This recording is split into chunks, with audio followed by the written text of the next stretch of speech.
আয়মান সাদিয়া অভিনেত্রীকে না জানিয়ে একটি অপ্রীতিকর ভিডিও ক্যামেরাবন্দি করা হলে সেটি ছড়িয়ে পড়ার পর সেই সাংবাদিকের উপর চটে যান এই অভিনেত্রী। তবে আসলেই কি সেই ভিডিও সাদিয়াকে না জানিয়ে করা হয়েছে? এবার বেরিয়ে আসলো আসল সত্য।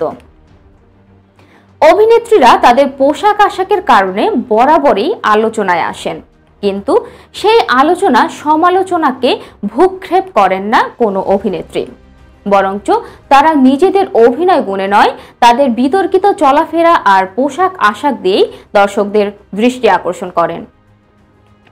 তবে অভিনেত্রী সাদিয়া আয়মান কি দিয়ে এত জনপ্রিয়তা অর্জন করলেন? সাদিয়া আয়মান কি শুধু অভিনয় দক্ষতা দিয়েই সবার জনপ্রিয়তা অর্জন করেছেন? ভক্তরা তাদের পছন্দের অভিনেত্রীকে দেখার জন্য মুখিয়ে থাকেন, পর্দা কিংবা পর্দার বাইরে তাদের অনুসরণ করেন। সাংবাদিকরাও তাদের অভিনয় ও ব্যক্তিগত চলাফেরা দর্শকদের মাঝে তুলে ধরেন। কোনো অনুষ্ঠানে তাদের ডাকা হলে ছুটে যান, ক্যামেরা ও ক্যামেরার বাইরে তাদের ফ্রেমবন্দি করার চেষ্টা করেন।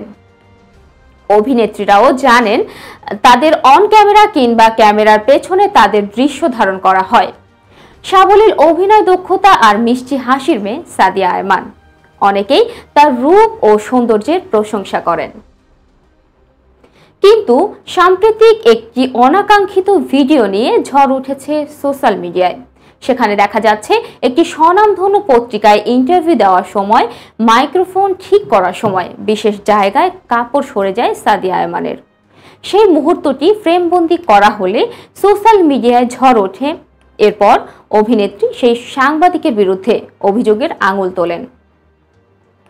তারপর সেই সাংবাদিককে চাকরি থেকে অব্যাহতি দেয় সেই সংবাদ পত্রিকাটি। তবে এবার দেখা গেল অভিনেত্রী সাদিয়া আয়মানের সেই ভিডিওটি গোপন নয়, তাকে জানিয়েই করা হয় এবং তার ভিডিও করার সময় অভিনেত্রী নিজেই ক্যামেরায় মুচকি হাসি দিয়ে কোনো প্রকার অসম্মতি জানাননি, বরং দেখা যায় তিনি খুশি হয়েছেন। তাহলে কেন অভিযোগের তীর উঠল সেই সাংবাদিকের ওপর?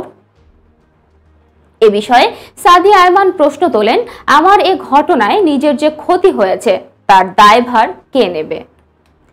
কাজ করার সময় না জানিয়ে ধারণ করা ভিডিওটি আপলোড করায় সোশ্যাল মিডিয়ায় আমার যে হয়রানির শিকার হতে হচ্ছে এর দায়ভার কে নেবে? এখন নেটিজেনদের একটাই প্রশ্ন, আসলেই কি কোনো ক্ষতি হয়েছে সাদিয়া আয়মানের? তো ভিউয়ার্স, সাদিয়া আয়মানের এই বিষয়টি আপনি কোন চোখে দেখছেন তা অবশ্যই কমেন্টস করে জানাতে ভুলবেন না। ধন্যবাদ।